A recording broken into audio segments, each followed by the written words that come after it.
Hi అండి, అందరికీ నమస్కారం. Welcome to my channel. ఈ వీడియోలో తల్లికి వందనం 15,000 రూపాయలండి ప్రయాణం సంవత్సరానికి జీవో విడుదల. ఈ డాక్యుమెంట్స్ అయితే తప్పనిసరిగా ఉంచుకోవాల్సిన అవసరం అయితే ఉందండి. అలాగే అర్హతలు ఏంటి, సో అవన్నీ పూర్తి వివరాలు అయితే వీడియోలో తెలుసుకుందాం. వీడియోని ఎక్కడ కానీ స్కిప్ చేయకుండా చివరి దాకా చూడండి, అప్పుడే పూర్తి ఇన్ఫర్మేషన్ అర్థమవుతుంది. అలాగే వీడియోకి ఒక లైక్ చేయండి ఫ్రెండ్స్. వీడియోలోకి అయితే వెళ్ళిపోదాము. ఆంధ్రప్రదేశ్ రాష్ట్రంలో గత ప్రభుత్వం అమలు చేసినటువంటి జగన్ అన్న అమ్మఒడి పథకాన్ని ప్రస్తుతం తల్లికి వందనంగా సవరించి ప్రభుత్వం ఇందుకు సంబంధించినటువంటి ముఖ్యమైన జీవోను విడుదల చేసిందండి.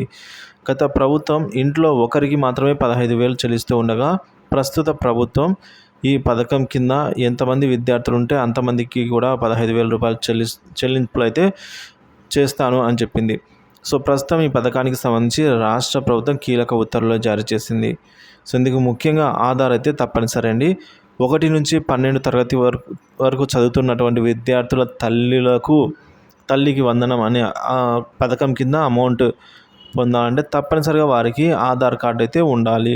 ఆధార్ కార్డు ఒకవేళ విద్యార్థి పేరుతో లేకపోతే వెంటనే దరఖాస్తు అంటే అప్లై చేసుకుని ఆధార్ కార్డుకు సో అప్లై చేసినటువంటి ఎన్రోల్మెంట్ ఐడి నెంబర్తో పాటు కింద ఇవ్వబడిన ఏదో ఒక ప్రూఫ్ని అయితే జత చేయవలసి ఉంటుందండి. అంటే ఎక్నాలజ్మెంట్ డాక్యుమెంట్ అయితే రావడం జరుగుతుందండి. సో దాంతోపాటుగా బ్యాంకు లేదా పాస్పోర్ట్ ఆఫీస్ పాస్బుక్ లేదా పాన్ కార్డు లేదా ఇక పాస్పోర్ట్లు లేదంటే రేషన్ కార్డులు, మేజర్ అయితే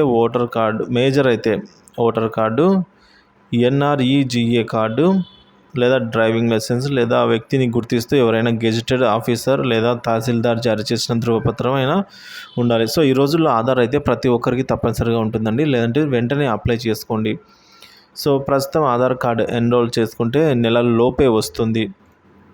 కాబట్టి ఇప్పటి నుంచి లబ్ధిదారులు ఆధార్ కార్డుకి అయితే దరఖాస్తులు చేసుకోవడం మంచిదండి. ఒకవేళ లేకపోయినట్లయితే ఎక్కువ శాతం మంది మైనర్ పిల్లలే ఉంటారు కాబట్టి తల్లిదండ్రులు తప్పనిసరిగా ఈ పిల్లలకు ఆధార్ కార్డుకి అప్లై చేయవలసి అయితే ఉంటుందండి. ఇక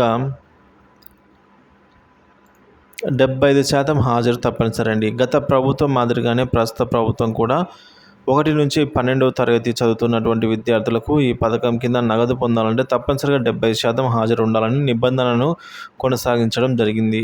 సో ఇప్పుడు మనం చెప్పుకున్నటువంటి అర్హతలను తల్లికి వందనం పథకంతో పాటు విద్యా కానుక స్టూడెంట్ కిట్ పథకానికి కూడా అమలు చేస్తూ ఉత్తర్వులు అయితే జారీ చేసిందండి ప్రభుత్వం.